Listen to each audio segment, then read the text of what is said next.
People like sex as it releases dopamine, but why do some people have strange sex rituals in their tribes or societies? People in the bedroom and outdoors have been getting wild for generations, and things get quite insane. There are a lot of strange sexual rituals in Africa, whether due to traditions, culture, or just general nudity, which have no place in the world today and in customs of today's society. Welcome to HardRockMedia. In today's video, we will be talking about 11 strange sex rituals that should have no place in 21st century in Africa. 11. The Wodabe Wife Stealing Festival. In Niger, West Africa, the Wodabe tribe is a Fulani group. The men of the tribe are considered to be highly proud since they believe they are the most beautiful people and they always have mirrors. In the tribe, marriage always takes place when they are young, and women can have as many sexual partners before marriage as they like. The tribe holds the yearly Jirwal festival, in which the people dress carefully, wear maquillages and hold some kind of pageant. The men dress up to impress other men's wives during the festival. The culture believes that the blue of the eye, the straight nose bridge and white teeth can be appraised by beauty. The makeup is used to emphasize certain characteristics. You paint your faces in red clay, use eyeliner to get your eyes whiter, and wear a shade of lipstick to make your teeth look whiter. 3 of the most beautiful women in the tribe have been picked during the festival to judge as the males show and dance and move in circles. Other women admire the men that they most like to choose as their second husband, already wives of other men. If a man steals a wife successfully without being caught, he becomes her husband automatically and the union accepts. 10. Kusasa Fumbi, the sexual cleansing. A popular practice in various parts of Africa where, following the first period, widowedness or abortion, a lady will have sex as a cleansing ritual. For young girls, a rite of transition and a way of initiating young girls into womanhood is sexual cleansing.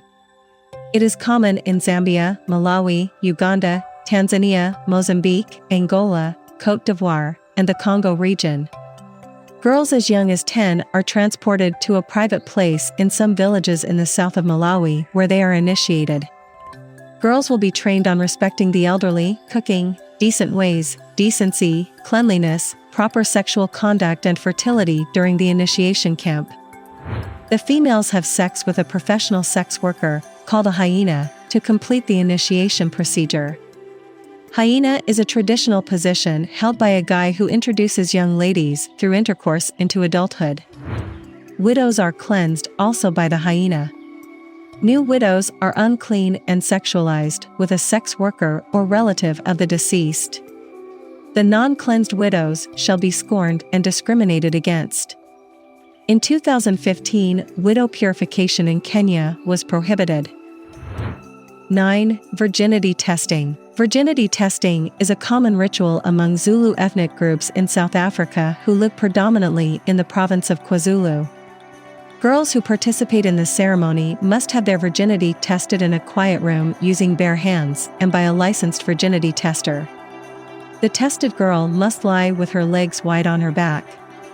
The tester then opens her vagina, appearing to see if your hymen is intact. With both hands. If everything is okay, the girl is certified as a virgin. 8. Trokosi belief. Trokosi is the faith things don't happen without a cause and developed from a framework of faith similar to the voodoo.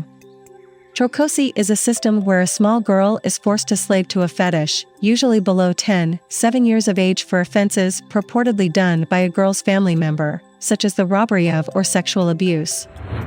In the first place, the girls were murdered to appease the furious gods or to guarantee battle success. The priests, therefore, consented to slave the girls. The priest's housekeeping and sharing his bed mostly to work in the land of the shrine. Trokosi shrines are normally found among the lowest and least developed regions in remote and inaccessible places in Ghana. Shrine priests are considered immensely significant in their communication with the gods. 7. Fulani Sharo. It is a tradition in which rival supporters have suffered the prize of caning to eliminate the less persistent. Prospective caregiving takes place in teenagers to prove the victim's readiness to assume duties in family and life. often a public event, in which the future young suitor is constantly slammed by an adversary. The Fulani Shero that connotes flogging must exhibit no evidence of suffering, otherwise he loses his wife to rival. The endurance, strength, and persistence of young men historically are tested to resist the pains caused by serious flogging. 6. Sex with fertility goddesses and gods. As long back as the 5th century BC, an unusual religious ritual has been taking place in India, Arabia, Africa, and Greece. In these continents, it has been common. Some women were devoted to gods and goddesses of fertility. The ladies did a sexual activity with priests or with worshippers at the temple in some cases. On this theory, prostitution itself may have begun as a religious holy privilege and become secularized later on.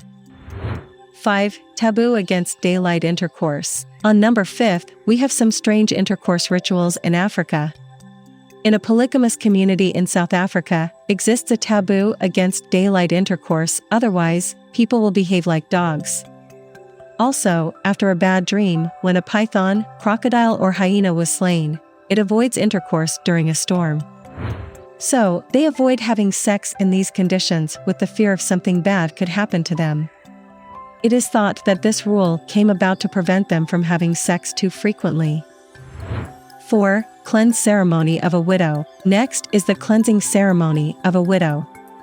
A widow in Ghana needs to purify herself from the spirit of her dead husband by staying with a stranger in the night. Similarly, the Mansa tribe's Ashi and other Bemba speakers think that a woman has to be cleaned sexually following the death of the spouse, as any relationship with another person is harmful if the widow is not cleansed on the ground that her husband's soul will be angry. The person purifying the widow should inherit the widow. The spread of HIV and AIDS in Zambia has been driven by sexual purification and levirate matrimony. 3. Genital mutilation/infibulation. It is an unusual ritual that occurs in certain tribes of East Africa and Peruvian Indians. They stitch and squeeze the lips of the vagina together to avoid relationships before marriage. For urinating, a little opening is left. Typically performed by a conventional circumciser using a blade, genital mutilation is performed in puberties and beyond days after birth. The majority of girls are cut by age 5 in half of the nations for which national statistics are available. Procedures vary by country or ethnic group. A small hole is left to pass urine and menstrual fluid, known as infibulation. The vagina is opened for sex and is opened for birth. 2. Potency test. It is a ritual comparable to the virginity test carried out by the tribe of Banyankole in Uganda. This is done before marriage on the male groom rather than the bride. It requires the bride's aunt to affirm the husband's power to truly engage in intercourse with her. The bride and groom are only allowed to consummate their marriage if he passes the test. The test may also involve the aunts who watch or listen when newlyweds have sex. 1. Okujepisa Omukazendu treatment. Last, we have the Okujepisa Omukazendu treatment. In the Kunene and Amuzadi districts of northern Namibia, the people of Ovahimba and the Ovazimba tribes have a culture sustained that has been defying Western influence and agitation. With more than 50,000 inhabitants, women participate in daily milking, caring for the children and other large tasks, while men go hunting to leave their cows for a long time. The number of animals you have depend on the wealth of these nomads. The Himba females, a diverse people, are married to their father's hand-picked spouses after puberty. When a visitor knocks, a guy gives him Okujepisa Omukazendu treatment and demonstrates his acceptance and joy at meeting his guest. This practice essentially means that the guest is allowed to spend the night in another room with his wife. In case your husband does not have a room, he sleeps outdoors. Proponents of these rituals constantly talk about their benefit, but critics in these modern times are saying that customs that are believed to be still in place in certain remote villages should be abolished because they are either a human rights violation or contribute to sexually transmitted diseases.